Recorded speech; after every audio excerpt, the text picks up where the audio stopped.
Hi there, I'm Tanya with Side by Side Educational Consulting. Thanks for joining me for Quick Tip Tuesday. Many of you are returning to the classroom very soon for the new school year. So, our focus this week hones in on this idea of trying to increase student participation and engagement. What I want to talk to you about today is called Turn and Talk. You may be doing something similar to this in your classroom right now. Turn and Talk is a simple strategy that increases student participation by making sure that everyone has the opportunity to speak, as opposed to maybe when you ask a question, just a few students raise their hand to answer the question. So, Turn and Talk increases voice equity. It also helps some of our reluctant students to have a safe place to have a conversation or a discussion about their learning with one person before they may be asked to speak with a larger group.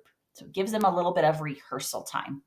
As teacher, Turn and Talk gives you the opportunity to walk through your partnerships through the classroom and listen in on discussion. You're listening in on any ideas that might be misconstrued. You're listening in to see what this level of knowledge students have and whether those conversations are sort of on track with where you want them to be.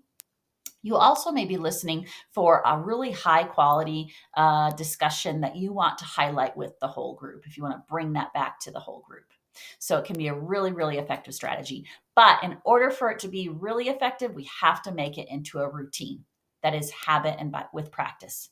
So for this routine, you want to start off by introducing it with a clear explanation, determining or identifying roles in the classroom. So, who is going to be partner A and who is going to be partner B? They need to have that partnership role, that explicit role, for several weeks so that they can get used to that routine. It can be A's and B's, ones and twos, chips and salsa, whatever works for you. But when you're explaining your turn and talk, you want to identify who is going to speak first. So maybe the chips speak first, and then we'll hand it over to the salsas. Okay, so we're going to introduce it with a clear explanation. We're going to model it in the classroom so kids know what level of volume there needs to be, how they're going to interact with their partner, where they're going to be located in the classroom. So we're modeling it, we're practicing it with topics or content that students know pretty well to start with, and then try to apply it to new learning. There are four really important elements of this strategy that will result in the desired outcome of a high quality conversation or discussion about your learning. Number one, you want to frame the question in a way that's super clear for students so they know what is expected in terms of their discussion. Number two, name the strategy. So tell them exactly what we're doing. We're going to turn and talk, or if you want to use think, pair, share, there's lots of names for this process, but name it and use the same title for that strategy every single time. Next, tell them how much time they're going to have. So you'll have 60 seconds to turn and talk with your partner. And last, I'm going to give a verbal signal. It could be something as simple as ready, go. So we want to frame the question clearly.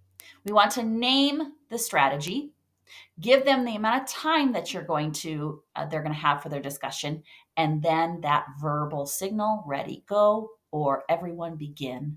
Something super simple, and it's the same every single time. So this becomes a really well-oiled machine, a routine that students know what to expect so that they can be successful and have really great conversation and discussion about the learning. Thanks, everyone.